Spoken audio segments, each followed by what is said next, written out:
Algumas observações úteis sobre a introdução ao trabalho.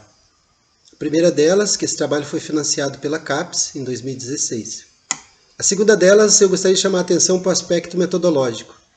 É um livro-ensaio que tenta atualizar as questões de Sartre. Ou seja, se eu posso formular perguntas e eu posso respondê-las pelo menos de duas maneiras.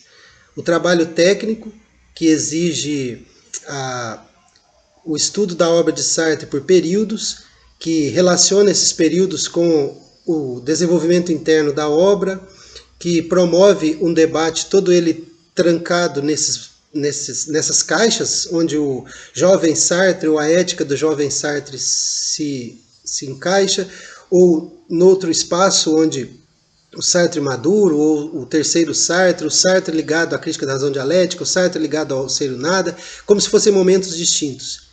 Eu parto do princípio que se trata de filosofia da liberdade. Isso faz com que esses limites possam ser diluídos e seja possível metodologicamente trabalhar com tudo aquilo que for necessário para, ou seja literatura, seja intervenções políticas, seja o ser e o nada, a crítica da razão dialética, os cadernos para uma moral, enfim, o complexo inteiro está disponível para responder uma pergunta. E é uma pergunta que Sartre fez e tentou mostrar: o homem é livre. E isso ele fez no século XX. A proposta inicial metodológica é, então, retomar essa pergunta, mas situada agora no século XXI, em 2016. Ou como faria o filósofo situado em 2016 se ele olhasse para o mundo, para o seu mundo, e usasse esse cabedal que Sartre propõe. Por isso eu fiz os vídeos sobre ontologia, porque é essa estrutura ontológica básica que estará sendo utilizada e estará vigindo. Chegará um momento em que será necessário passar a crítica da razão dialética. Farei alguns vídeos sobre a crítica. Enfim, essa é a primeira observação metodológica. Trata-se de utilizar tudo da obra do Sartre que responda essa pergunta hoje, em 2016, e agora. O homem é livre? E se não, por quê? Bom, feita essa primeira observação, eu gostaria de, parece estranho, mas começar pelo final, ou seja, a última frase da introdução. Por ora e apesar de toda a determinação do olhar quando se trata de falar de Sartre, o filósofo nos convida a voltar-nos para a infância. Quantos filósofos falam da infância que nós conhecemos? Eu lembro do Rousseau, o Emílio, e ocorre que a filosofia recusa-se a falar da infância. A infância, Sartre a entende como aquela sala escura. Mas é interessante que em nenhum momento esse homem pôde ser homem sem ter sido criança. Essa é uma condição existencial nossa de termos que ser engendrados no mundo por outros homens.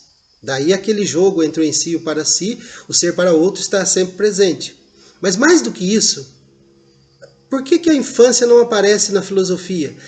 Se eu lido com a filosofia política, parece determinados nichos da filosofia política que a pessoa já nasce com uma carteira de trabalho ou então com uma cartola.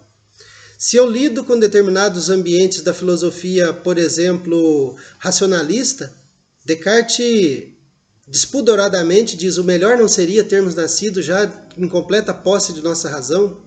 Aquele poder inato de bem julgar, distinguir o verdadeiro do falso, é algo de homens. Se está em todos os homens e mulheres, são adultos, não são crianças. A criança não faz esse julgamento. Tanto que se tem a idade da razão. Por que é assim?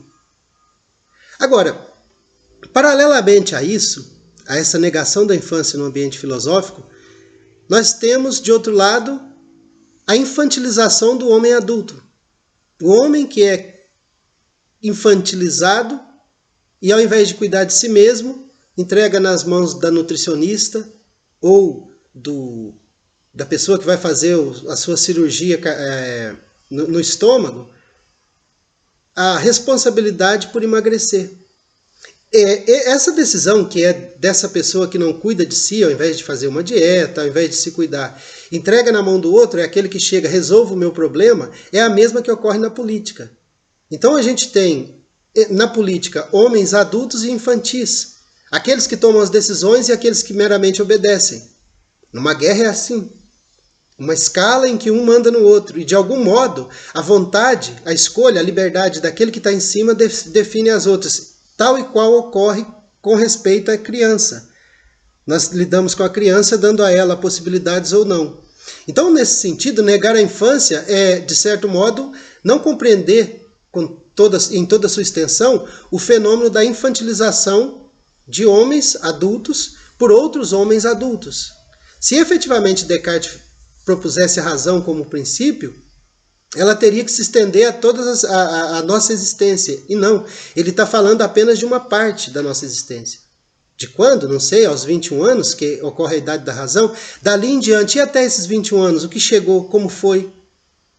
Nesse sentido, falar da infância e voltar-se para a infância se torna uma maneira diferente, uma leitura diferente.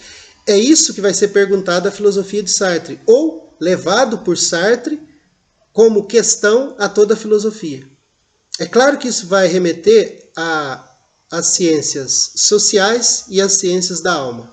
Ainda de maneira introdutória, esse é o tema do próximo vídeo.